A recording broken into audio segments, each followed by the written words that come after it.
நண்பர்களே, காலையில எழுந்திரிச்சு பிரஷ் பண்ற கேப்ல ஊட்டச்சத்தை பாயில் பண்ணியாச்சு. வர டப்பு கொஞ்சம் டைட் ஆயிட்டே போறதால இன்னைக்கு பாதாமும் வேர்க்கடையிலே மிஸ்.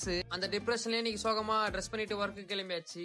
அதை விட சோகமான விஷயம், வாங்கிட்டு வந்த 3 முட்டையில ஒரு முட்டை கெட்டு போச்சு. ஏண்டா நான் வாங்கிட்டு வரதே ஒரு 3 முட்டை தான், அதுலயும் இந்த மாதிரி ஊழல் பண்ணா நான் என்னடா பண்றது?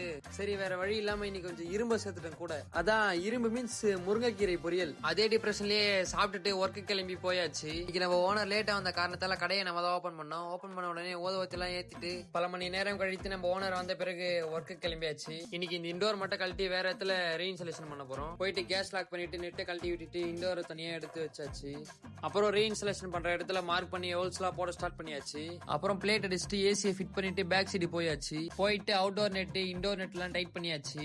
சோ ஃபர்ஸ்ட் ஏசி பாத்தீங்கன்னா இங்கதான் இருந்துச்சு. சோ இதை இப்படியே வந்து இந்த சைடு ரீஇன்ஸ்டாலேஷன் பண்ண அவ்வளவுதான். அப்புறம் ஏசில ஆன் பண்ணி செக் பண்ணிட்டு அப்படியே கிளம்பியாச்சுங்க. அப்புறம் பசி எடுக்குதுன்னு சாப்பிட போனா சாப்பிடவே கூடாதுன்னு நினைச்ச பரோட்டா தான் இருந்துச்சு. வேற எதுவுமே இல்லைன்னு சொல்லிட்டாங்க. வேற வழி இல்லாம பரோட்டா சாப்பிட்டேன். சரியான டயர்டு. அந்த டயர்ட்லயே பஸ் ஏறி வீட்டுக்கு போயாச்சு. போய் ஒரு 4 மணி நேரம் நல்ல உறக்கத்திற்கு பிறகு நைட் சப்பாத்தியோட இன்னைக்கு நாளை முடிச்சாச்சு. சோ அவ்வளவுதான் கைஸ். மறக்காம நம்ம சேனல் சப்ஸ்கிரைப் பண்ணிட்டு இந்த வீடியோக்கு லைக் பண்றேன் கைஸ். பாய், நாளைக்கு பார்க்கலாம்.